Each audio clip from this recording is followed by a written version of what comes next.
Thank you for joining us today.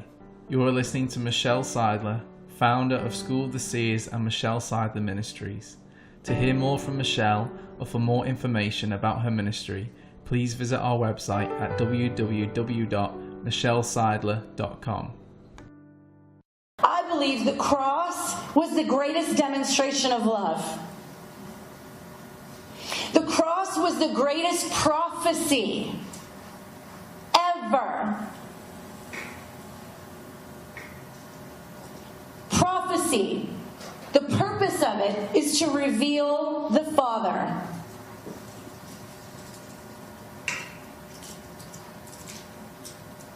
Jesus is what? The Word.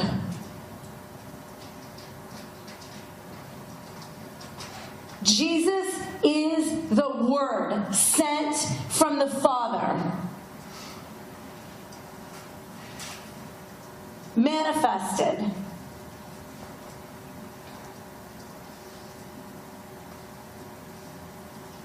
Jesus is prophecy. Revelation 19:10 says the spirit of prophecy is the testimony of Jesus. The spirit of prophecy is the testimony of Jesus. A person. Jesus has a testimony. He has something to say. That's what a testimony is, right? It's a declaration of something. The testimony Jesus has is about his Father. Not just in word, but in person. His life, his words, the cross. Prophecy demonstrates something. Prophecy reveals something. So the cross was a prophecy. Now again, take out the idea of prophecy telling about the future or giving him, information about something. Prophecy, the purpose of prophecy is to reveal. Write that on your forehead. The purpose of prophecy is to reveal. It unveils. It opens up. It gives. That's the purpose of prophecy. To reveal. Now, it will reveal information in the natural realm. Things that are going to happen. It will do that. But again, the primary purpose is to reveal God. Who the Father is. And his ways.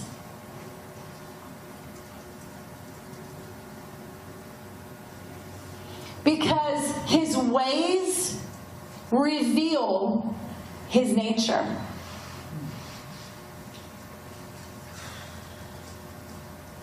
His ways reveal his nature. His ways reveal who he is. Do you know when you do something, whatever it is, when you make a decision or you react or you do something, it reveals something about who you are, right? It reveals what you're like. Yeah. Our actions reveal something about us, right? It's the same way with him. His ways reveal his nature. So Jesus at the cross, Jesus, the Word, prophecy in action, was revealing something about who God is.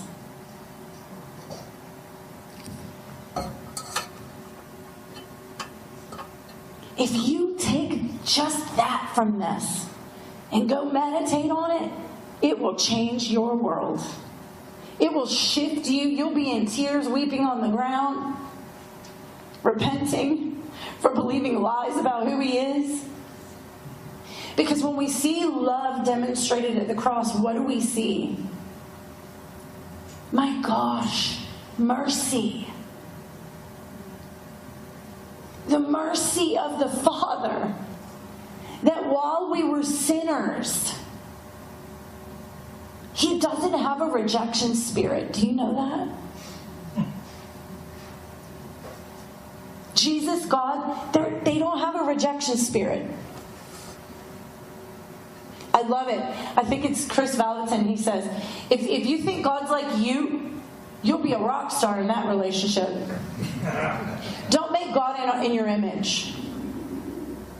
We think because we get rejected and we're in pain, we think when people reject God, He's got a rejection spirit. Now, I'm not saying He doesn't feel pain. I'm not saying that. A better way of putting it is He doesn't shut. Not after the cross. I don't believe it was ever His heart. But we needed the cross to be able to come into that. And we see that demonstrated through the cross. That while me, were rejecting God, He said, I love you anyway. Love is so violent that way. It's constant. It's not dependent on you.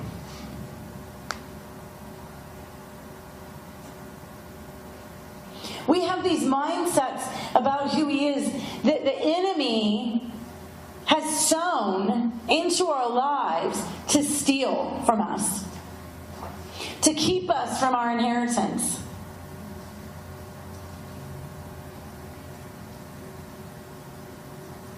You guys understand what I'm saying? The enemy has sown seeds about who God is. Because if we can believe certain things about Him, it'll keep us from entering into the inheritance He gave us through the cross.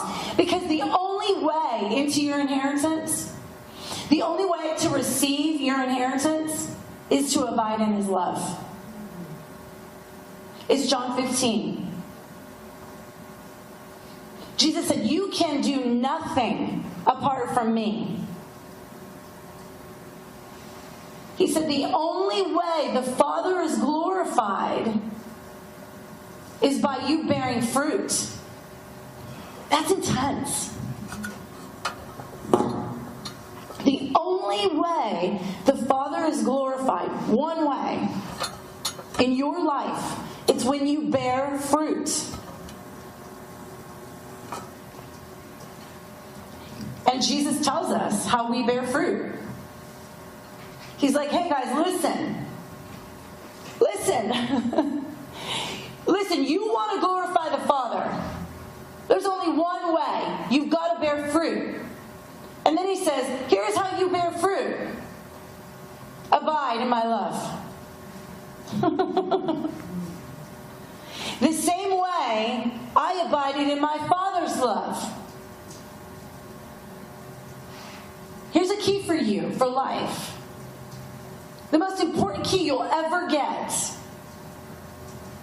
for fullness, for joy, to come into all that you were created to be. Biggest key you can ever have, abide in His love. I'm writing a book about this right now. How, right? That's the question. How do we abide in His love? Do you want to know? Yes. I'll tell you the first step. Again, I want to remind you, what does the enemy do? He sows seeds, he sows lies about who God is to keep us from coming into fullness. Because when we can believe certain things about God, we have a certain posture towards God. Right? If we believe that we've got to get it all right in order to get there, or in order for God to be happy with us, we have a certain posture. I better get it right. That's a lie about God. The enemy says, you better get it right. You better get it right. Do you know that that will keep you from abiding in His love?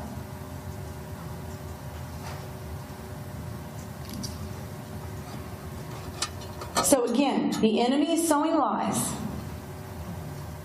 But here's the key. The first key, the first step to abiding is to see Him.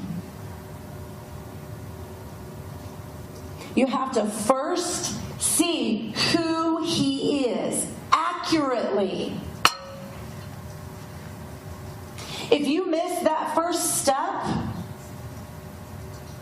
and you've got something that's not true there, if you've got something in that place where you're like, okay, God, you're angry. Do you think you can abide in His love if you believe He's angry with you?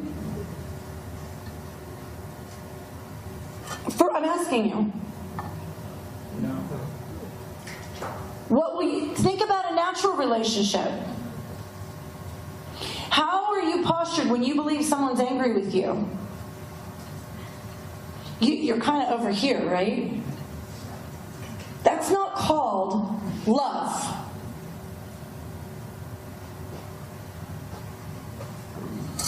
But we believe that about Him.